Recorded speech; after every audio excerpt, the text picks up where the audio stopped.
English education hub में आप सबका स्वागत है। अच्छा, एक बात बताइए, क्या आपने कभी ऐसा महसूस किया है कि आप दूर से किसी और की जिंदगी को देख रहे हैं और उसे देखकर आप अपनी ही जिंदगी के बारे में सोचने लग जाते हैं? बिल्कुल। आज हम जेराड मैनली हॉपकिंस की एक ऐसी ही बहुत गहरी कविता द कैंडल इंडोर्स का एनालिसिस करने वाले हैं, जो ठीक इसी फीलिंग को, इसी एहसास को पकड़ती है। तो चलिए देखते हैं कि हम इस जर्नी को कैसे कवर करेंगे। हमने इस पूरी पोएम को 5 सिंपल सेक्शंस में बांट दिया है। सबसे पहले हम कवि से मिलेंगे, यानी जेराड हॉपकिंस से। फिर हम पोएम के पहले हिस्से को देखेंगे, जो बाहरी दुनिया के बारे में है। उसके बाद हम पोएम के दूसरे हिस्से में चलेंगे, जो हमारे अंदर की दुनिया की तरफ एकदम से मुड़ जाती है। फिर हम इसके मेन थीम्स को समझेंगे और आखिर में सबसे इंपॉर्टेंट, हम ये देखेंगे कि इस पोएम से हम अपनी जिंदगी के लिए क्या सीख सकते हैं। ये स्ट्रक्चर हमें पोएम के सरफेस से उसके कोर तक ले जाएगा। तो शुरुआत करते हैं सेक्शन 1 से। चलिए मिलते हैं इस कविता के कवि से। देखिए, जेराड मैनली हॉपकिंस की लाइफ को समझना उनकी पोएट्री को आसानी से समझने के लिए बहुत जरूरी है। आप देखेंगे कि हॉपकिंस की लाइफ उनके डीप रिलीजियस फेथ से बहुत ज्यादा जुड़ी हुई थी। उनका रोमन कैथोलिसिज्म में कन्वर्ट होना और फिर एक जेसुइट प्रीस्ट यानी पादरी बनना, ये उनकी लाइफ के बहुत बड़े डिसीजंस थे। सोचकर देखिए, इतने बड़े कि उन्होंने अपनी शुरुआती सारी पोएम्स जला दी थीं। फिर जब उन्होंने 1875 में दोबारा लिखना शुरू किया तो उनकी पोइट्री में उनकी इस नई लाइफ का असर साफ दिखता है। और द कैंडल इंडोर्स जैसी पोएम्स में आप उनके इनर कॉन्फ्लिक्ट और स्पिरिचुअलिटी की एक गहरी झलक पाएंगे। चलिए अब आते हैं पोएम के पहले हिस्से पर। इसकी जो पहली 8 लाइन्स हैं, जिनको हम ऑक्टेव कहते हैं, वो असल में एक ऑब्जर्वेशन है। यहाँ स्पीकर यानी जो कविता सुना रहा है, वो एक आउटसाइडर की तरह, एक बाहरी व्यक्ति की तरह क्या देख रहा है और क्या महसूस कर रहा है, ये बताया गया है। पोम की शुरुआत होती है इन लाइन से, some candle clear burn somewhere I come by, I muse it how it's being puts blissful back. इसका मतलब क्या है कि कहीं कोई साफ मोमबत्ती जल रही है जहां से मैं गुजर रहा हूं, और मैं सोचता हूं कि कैसे उसका होना, उसका अस्तित्व एक खुशी दे रहा है। यहाँ एक बात पर ध्यान दीजिए, स्पीकर सिर्फ कम बाय कर रहा है, मतलब वहां से गुजर रहा है। वो उस रोशनी का हिस्सा नहीं है, वो दूर है, बस एक ऑब्जर्वर है। तो यहाँ 2 लेवल पर मीनिंग निकलता है। एक है लिटरल मीनिंग, मतलब जो साफ दिख रहा है कि स्पीकर ने दूर से एक मोमबत्ती की रोशनी देखी, सिंपल। लेकिन इसका एक डीपर मीनिंग भी है। वो रोशनी अंधेरे में गर्मी, जिंदगी और एक पर्पस को रिप्रेजेंट करती है। और ये जो शब्द है ना, म्यूज, इसका मतलब होता है बहुत गहराई से सोचना। इससे पता चलता है कि ये सिर्फ एक रैंडम ऑब्जर्वेशन नहीं है। स्पीकर इस सीन के मतलब के बारे में बहुत गहरा सोच रहा है। अगली लाइन्स हैं, with yellowy moisture mild night's blear all black और to and fro tender trambeam truckle at the eye. अब देखिए, हॉपकिंस यहाँ जो लैंग्वेज यूज कर रहे हैं वो थोड़ी ब्लरी है, थोड़ी अस्पष्ट।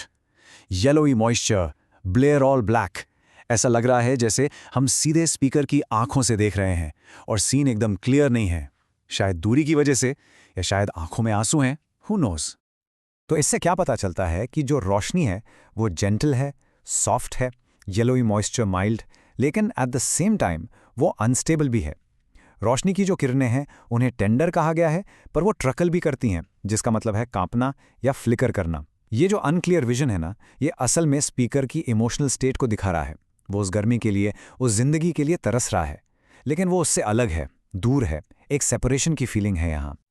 और अब देखिए, ये फीलिंग और भी गहरी होती जाती है। अगली लाइन्स हैं, by that window what task what fingers ply, I plod wondering, a wanting, just for lack of answer the eager a wanting, जेसी और जैक।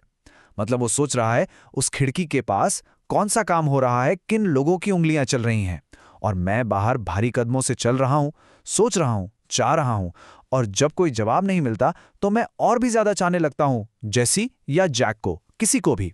देख रहे हैं आप, स्पीकर की क्यूरियोसिटी और अंदर के लोगों को जानने की इच्छा कितनी बढ़ रही है। तो यहाँ स्पीकर सिर्फ क्यूरियस नहीं है, वो ए वांटिंग है, मतलब वो तरस रहा है।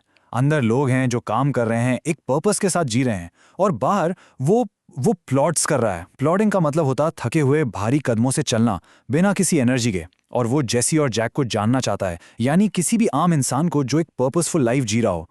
ये जो कॉन्ट्रास्ट है ना, अंदर और बाहर का, यही उसके अंदर की उस कमी, उस वांटिंग की फीलिंग को हाईलाइट करता है। और एक्टिव की आखिरी लाइन है, there God's to aggrandise, God to glorify. यहाँ स्पीकर एक अजम्पशन कर लेता है। वो मान लेता है कि अंदर जो भी लोग हैं वो अपने काम से गॉड को ही ग्लोरीफाई कर रहे हैं। उनकी ही महिमा कर रहे हैं। इससे हमें स्पीकर के अपने रिलीजियस बिलीव्स का पता चलता है। और यहाँ से पोएम एकदम 180 डिग्री का टर्न लेती है। अब तक जो ऑब्जर्वेशन चल रहा था वो खत्म। पोएम का अगला हिस्सा जो 6 लाइंस का है, जिसे हम सिस्टेट कहते हैं, वो एक पावरफुल कमांड है, एक सीधा आदेश। अब हम बाहरी दुनिया से हटकर सीधे स्पीकर के मन के अंदर उसकी इनर वर्ल्ड में एंटर कर रहे हैं। जरा इन पावरफुल लाइंस को सुनिए। Come you indoors, come home, your fading fire, mend first and vital candle in close heart's vault. इसका मतलब है, तुम अंदर आओ, अपने घर आओ, तुम्हारी जो आग बुझ रही है उसको सुधारो, पहले अपने दिल की तिजोरी में रखी जरूरी मोमबत्ती को ठीक करो। टोन एकदम बदल गया है। अब ये स्पीकर नहीं बोल रहा है, ये उसकी अपनी कॉन्शियंस है, उसकी अंतरात्मा की आवाज है, या शायद गॉड की आवाज है जो सीधे उसे और हमें भी कमांड दे रही है। ये पोएम का इनवर्ट टर्न है जो कि ब्रिलियंट है। कमांड एकदम क्लियर है, बाहर देखना बंद करो और अपने ऊपर फोकस करो। प्रॉब्लम क्या है? प्रॉब्लम ये है कि तुम्हारी खुद की अंदर की आग फेडिंग है, बुझ रही है। तो सोल्यूशन क्या है? सोल्यूशन है मेंड, यानी ठीक करो अपनी वाइटल कैंडल को। ये वाइटल कैंडल कोई फिजिकल मोमबत्ती नहीं है दोस्तों, ये तुम्हारे अंदर की लाइफ फोर्स है, तुम्हारी सोल है, तुम्हारा पर्पस है, वो चीज़ जो तुम्हारी जिंदगी को मीनिंग देती है। और ये फ्रेज हार्ट्स वॉल्ट यानी दिल की तिजोरी, इसका क्या मतलब है? ये आपका सबसे अंदर का हिस्सा है, आपका प्राइवेट सेल्फ, एक ऐसी सेफ सेक्रेट जगह जहां आपका असली कैरेक्टर रहता है। ये आपके अस्तित्व का वो कोर है जिसे प्रोटेक्ट करना है, जिसकी देखभाल करनी है। वो हम आगे कहती है, you there are master, do your own desire, what hinders. मतलब वहां उस तिजोरी के अंदर तुम ही मालिक हो, जो तुम चाहते हो वो करो। और फिर एक सवाल आता है, व्हाट हिंडर्स, क्या चीज तुम्हें रोक रही है? ये एक बहुत ही पावरफुल आइडिया है कि आपके अपने दिल के अंदर कंट्रोल आपके हाथ में है। तो पोयम ये सवाल आपसे और मुझसे, हम सबसे पूछ रही है, फिर क्या रोक रहा है? और आखिर में ये जो कॉन्शियंस है, ये कुछ बहुत चुभने वाले सवाल पूछती है। पहला, क्या तुम बीम ब्लाइंड हो? ये बाइबल से लिया गया एक रेफरेंस है, जिसका मतलब है, क्या तुम दूसरों की आंख का तिनका तो देख लेते हो पर अपनी आंख का शहतीर नहीं देखते? मतलब दूसरों की छोटी गलतियों पर एक्सपर्ट हो पर अपनी बड़ी गलतियों पर अंधे हो। दूसरा सवाल, क्या तुम खुद से झूठ बोलते हो? और तीसरा, क्या तुम स्पेन सेवर सॉल्ट बन गए हो? इसका मतलब, क्या तुमने अपनी वैल्यू, अपना एसेंस खो दिया है और तुम्हारी कॉन्शियस ने तुम्हें बेकार समझकर छोड़ दिया है? तो चलिए अब इस पूरी पोएम के सेंट्रल मैसेज को समराइज करते हैं इन 2 मोमबत्तियों को कंपेयर करके। तो देखिए, इस पोएम में 2 कैंडल्स हैं। एक है आउटर कैंडल, बाहर की मोमबत्ती, ये किसी और की है। हाँ, दूर से देखने में बहुत सुंदर लगती है, पर ये एक डिस्ट्रैक्शन है। ये हमें दूसरों की लाइफ को देखने पर मजबूर करती है और हमें अपनी लाइफ से डिससैटिस्फाइड फील कराती है। ये एक पैसिव ऑब्जर्वेशन है। फिर आती है इनर कैंडल, आपके अंदर की मोमबत्ती। ये आपकी अपनी है और इसको अटेंशन चाहिए, इसको मेंडिंग यानी सुधारने की जरूरत है। आपका असली काम यही है। पोएम का मैसेज बहुत सिंपल है, दूसरों को देखना बंद करो और अपनी खुद की रोशनी को ठीक करने पर काम शुरू करो। तो चलिए अब हम अपने फाइनल सेक्शन पर आते हैं, द टेक अवे, यानी इस 19th सेंचुरी की पोम का आज हमारे लिए क्या मतलब है। तो इस पोम को हम अपनी लाइफ में कैसे अप्लाई कर सकते हैं? यहाँ 3 सिंपल स्टेप्स हैं। स्टेप 1, पहचानिए कि आपका फोकस कहाँ है। क्या आप हमेशा दूसरों की लाइफ की आउटर कैंडल्स को ही देखते रहते हैं, सोशल मीडिया पर स्क्रॉल करते हुए? स्टेप 2, अपने ध्यान को, अपनी अटेंशन को अंदर की तरफ मोड़ें। उस कमांड को सुनिए जो कहती है कम होम, अपने अंदर आइए। और स्टेप 3, अपनी इनर लाइट को नर्चर कीजिए, उसको बढ़ाइए, अपने पर्पस पर, अपने कैरेक्टर पर, अपनी वाइटल कैंडल पर एक्टिवली काम कीजिए। तो जाते जाते मैं आपको इसी एक सवाल के साथ छोड़ना चाहता हूं। आपकी हार्ट्स वॉल्ट में, आपके दिल की उस तिजोरी में वो वाइटल कैंडल क्या है? ऐसी क्या चीज है जिसे आपको ठीक करने की और चमकाने की जरूरत है? इस एनालिसिस में मेरे साथ जुड़ने के लिए आपका बहुत बहुत शुक्रिया। मुझे उम्मीद है कि आपको इस पोम का यह एनालिसिस पसंद आया होगा।